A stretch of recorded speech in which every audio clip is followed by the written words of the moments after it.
সম্মানিত ভাইরা, আজকে সোশ্যাল মিডিয়ায় একটি ফটো কার্ড দেখলাম যেখানে আল্লামা নুরুল ইসলামের উদ্ধৃতি দিয়ে, নুরুল ইসলাম অলিপুরি আর কি, কার উদ্ধৃতি দিয়ে বলা হচ্ছে যে তিনি নাকি বলেছেন যারা জামাত মতাদর্শে বিশ্বাসী তাদের সাথে বিবাহ বন্ধনে আবদ্ধ হওয়াও জায়েজ নাই। বিবাহ বন্ধনে আবদ্ধ হওয়া জায়েজ নাই। যারা জামাত মতাদর্শে বিশ্বাসী তাদের সাথে বিবাহ বন্ধনে আবদ্ধ হওয়া জায়েজ নাই। তো হুজুর এই কথা বলছে কিনা আমি জানি না, তবে জামাত ইসলাম এমন কোন কুফরি মতবাদে বিশ্বাসী নয় যে যার কারণে তাদের সাথে বিবাহ বন্ধনে আবদ্ধ হওয়া হারাম হবে। কারণ তারা আল্লাহ এবং আল্লাহ রসুল তো বিশ্বাস করে। সুতরাং আল্লাহ এবং আল্লাহ রসুলকে বিশ্বাস করে এমন মতাদর্শের প্রতিটা মানুষকেই কিন্তু বিবাহ করা যায়ছে। এমনকি কিতাবি মানে ইহুদি যারা, তাদের সাথে মুসলমানের বিবাহ হতে পারে তারা যদি সত্যিকারের কিতাবি হয়, অর্থাৎ আল্লাহর প্রতি বিশ্বাস করে এবং মুসা নবীকে নবী হিসাবে স্বীকার করে, কোনো মূর্তি পূজা যদি না করে, তাহলে মানে প্রকৃতভাবে যদি সে ইহুদি হয়, প্রকৃতভাবে যদি সে হলো ইহুদি ধর্মের অনুসারী হয়, তাহলে সেক্ষেত্রে ইহুদি এবং মুসলিম ধর্মের বিবাহ কিন্তু জায়েজ আছে। তো সেই ক্ষেত্রে জামাত ইসলাম আমাদের সাথে নামাজ কালাম পড়ে, আমাদের মতনই রোজা করে, তারা আমার নবীকে শেষ নবী মানে, অতএব এমন কোন মানে জটিল আকীদা পাচ্ছি না যে আকীদার কারণে তাদের সাথে বিবাহ বন্ধনে আবদ্ধ হওয়া হারাম হয়ে যাবে, নাজায়েজ হয়ে যাবে। তবে এমন যদি কোন আকীদা পোষণ করে যে আকীদার কারণে সে ইসলাম থেকে খারেজ হয়ে গেছে, কাফেরে পরিণত হয়েছে, সেক্ষেত্রে হয়। কিন্তু একজন জামাত সমর্থক আকীদা সম্পর্কে কিছুই বুঝে না, এমন একজন জামাত কর্মীর মেয়ের সাথে আমরা যারা কওমি ঘরানা তারা বিয়ে করতে পারবো না, আবার আমাদের মেয়েদের সাথে তারা বিয়ে করতে পারবে না, এমন ফতোয়া নুরুল ইসলাম অলিপুরি দিয়েছেন কা জানি না। তবে এটা কখনোই উচিত নয়, এই ফতোয়াটা আমরা গ্রহণ করি না। হয়তোবা তার নামে মিথ্যা কথা বলা হচ্ছে কিনা, তবে এক সময় বলা হতো, আমরা যখন মাদ্রাসায় ছোটকালে পড়তাম আর কি, সেই সময় আমরা আমাদের কমে মাদ্রাসায় বিভিন্ন হুজুররা বলতেন যে জামাত ইসলাম এত খারাপ যে ওদের সাথে বিবাহ বন্ধনে আবদ্ধ হওয়া, ওদের সাথে মানে বৈবাহিক সম্পর্ক তৈরি করাটাও জায়েজ নাই। তো তখন বলতাম, আমরা জিজ্ঞাসা করতাম কেন, তো বলতো যে এদের আকীদা খারাপ। কিন্তু সেই আকীদা কি, যে তারা নবী রাসূলদের ভুল ধরে, সাহাবায়ে কেরামদেরকে ভুল ধরে, মেয়ারে হক মানে না।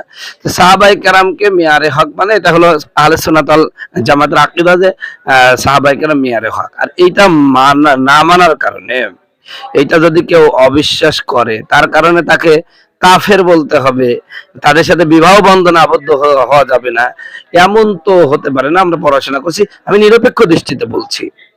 জামাত ইসলামের আকীদা কিছুটা খারাপ আছে, কিন্তু তার মানে এই না যে তাদের সাথে বিবাহ বন্ধনে আবদ্ধ হওয়াই যাবে না, এমনটা নয়। তো আমি মনে করি এই বক্তব্য যদি আল্লামা নুরুল ইসলাম অলিপুরি দিয়েও থাকেন, তাহলে তার উচিত হচ্ছে এই বক্তব্যটা অনতিবিলম্বে উদ্ধ করে নেওয়া, কারণ এতে ফিতনা ফাসাদ আরো বাড়বে। পরিশেষে এতটুকু কথা বলতে চাই যে জামাত ইসলামের আলেমদের মধ্যে একটা জিনিস আমরা সবসময় লক্ষ্য করি, যে তাদের কোনো ভুল যদি ধরি বা তাদের কোনো কথা যদি আমরা বলি, তারা কয়েকটা কমন ডায়লগ তারা ব্যবহার করে সোশ্যাল মিডিয়ায়, বিভিন্ন কমেন্ট বক্সে, কয় তুমি ওর মতন যোগ্যতা অর্জন করো। আমি গতকালকে দেখলাম মুফতি রিফায়েত হোসাইন কাসেমি সম্ভবত তিনি আলোচনা করছেন একটা বিষয় নিয়ে, পর্দার বিষয় নিয়ে। সেখানে দেখলাম আমাদের জাসির ভাইরা, অর্থাৎ জামাত শিবিরের ভাইরা বলছেন যে মারদিয়া মমতাজকে নিয়ে তুমি কথা বলো, তার মতন যোগ্যতা অর্জন করো। মানে দেওবন্দ থেকে ফারেক হয়ে এসেছেন তিনি, দেওবন্দের একজন জলিল কদর ছাত্র, তিনি ভালো রেজাল্ট করা ছাত্র, তিনিও নাকি মারদিয়া মমতাজের মতন যোগ্যতা অর্জন করতে পারে নাই। মানে জামাতের প্রতি যে বিরক্তিটা আমার সব জায়গায়, সবচাইতে বড় বিরক্তির কারণ হলো যে তাদের ভুল ধরলেই অমকের মতন যোগ্যতা অর্জন করো, তারপরে তার ভুল ধরো। মারদিয়া মমতাজ এমন কি ইসলামের স্কলার হয়ে গেলেন যে তার ভুল ধরার মতন যোগ্যতা অর্জন করতে হবে? ভাই, আপনারা কি আমাদেরকে মানে ছাত্র মনে হয় না? আমরা আলিয়ায় পড়লে ওরকম মার দেওয়া মমতাজটা আমাদের পাশেও দাঁড়াতে পারতো না, কারণ আমরা তো ছাত্র একেবারে কমা না। হ্যাঁ, আমরা তো প্রথম বিভাগে পাশ করে এই হুজুর হয়েছি। মার দেওয়া মমতাজের মতন যোগ্যতা অর্জন করতে হবে। ও কি এমন যোগ্যতা অর্জন করেছে? হ্যাঁ, ওনার কোন ডিগ্রি আছে বা কি বিষয়ে উনি কথা বলবেন? কয়টা হাদিস পড়েছেন উনি? এক লাইন বুখারী রিবায়াত পড়তে বলেন তো। ভাষা ভাষা কয়টা বক্তা? আরে বক্তা এক জিনিস আর যোগ্যতা আলাদা জিনিস। উনি ভালো বিতার্কিক, ভালো কথা, কিন্তু এর মানে এই না যে তার মতো যোগ্যতা অর্জন করতে হবে।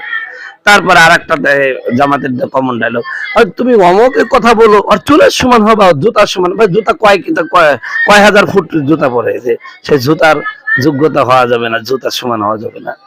মানে আমার এত বিশ্রী লাগে এই কথাগুলো, খুব অবাক লাগে। মনটা বলে যে যদি কাছে ভাইতাম তাহলে কিছু উত্তম মাধ্যম দিতাম আর কি। এদের ডাইলগ শালার, এখনো তুই এত ইসলাম জানিস, এই মাধ্যম এত ইসলাম জানে, তার স্থানগুলো সমানে বাইর গাড়ি ঘুরে বেড়াচ্ছে, এমন টাইট বোরখা পড়ছে, স্থানের কয় কেজি হবে সেটাও মানুষ দেখতেছে। পোলা পাইনাগুলো নিয়ে টল করতেছে, করতেছে না? টল করতেছে। কি শুনেছে? ইবলিসও তো মেলা কিছু জানতো, কিন্তু জানার পরে আল্লাহর অভিশপ্ত হয়ে গেছে। এদের জানাটাও তো ওরকম, ওই জানার তো কোনো দাম নাই ইসলামে। তুমি যে জানো তুমি মানো না। আল্লাহ বলছেন লিমা তাকুলুনা মা লা তাফালুন, তোমরা সে কথা কেন বলো যা কথা তোমরা নিজেই মানো না। মানিল্লাহ মারদিয়া মমতাজ অনেক জ্ঞানী, জামাতের এর মতন জ্ঞানী কেউ নেই, তার পোশাক আশাক এরকম কেন? রসুল বলছেন নিসাউন কাসিয়াতুন আরিয়াতুন মুমিলাতুন মাইলাতুন। মারদিয়া মমতাজ হচ্ছে এই হাদিসের একদম জীবন্ত নমুনা। নিসাউন কাসিয়াতুন আরিয়াতুন মুমিলাতুন মাইলাতুন, এই যে হাদিসটা, এই হাদিসটার জীবন্ত, আপনি যদি কাউকে দেখতে চান যে এই হাদিস দ্বারা রসুল কোন মহিলাকে বুঝাইছে, এটা একদম স্পষ্ট মারদিয়া মমতাজ। পোশাক পরার পরও তার সবই কতটুকু কোন জায়গাটা এসব কিন্তু সুস্পষ্ট ভাবে প্রকাশিত। তাহলে এই জানার কি দরকার আছে ভাই? তো যাই হোক, আপনি একটা ইসলামী দল, আমাদের আমিরের দিকে তাকায় দেখেন, ইনি মেয়ে মানুষ পাইলে নিজেকে কন্ট্রোল করতে পারে না, খুব লুচু কোয়ালিটিতে তিনি মেয়েদের দিকে তাকিয়ে থাকেন, চোখের হেফাজতের কোনো বালাই তার নাই, তিনি ইসলামী দলের নেতা। হ্যাঁ, এটা বাংলাদেশে সম্ভব, এভাবে করেও ইসলামী নেতা, ইসলামী দলের নেতা হওয়া যায়। আপনাদের আমির নায়েবে আমির কেউ আলেম না। আবার বলবে আলেম না হলে কি আলেমের বাপ? আরে বেটা, আমি লাইব্রেরি থেকে ডাক্তারি বই কিনে নিয়ে আসলাম, সব বই মুখস্থ করে ফেললাম, আমি ডাক্তার না ডাক্তারদের বাপ, তাই তো? মানে ফাজলামি করার জায়গা পাও না নাকি? এই জায়গায় ফাজলামি করতে আসো।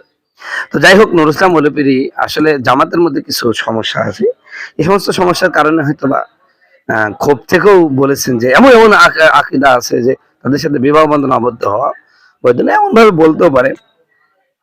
আবার এমন কোনো আছে যেগুলো আসলে আমাদের পড়াশোনার বাইরে, হুজুরের থেকে শুনতে পারলে হয়তো বা ভালো হতো।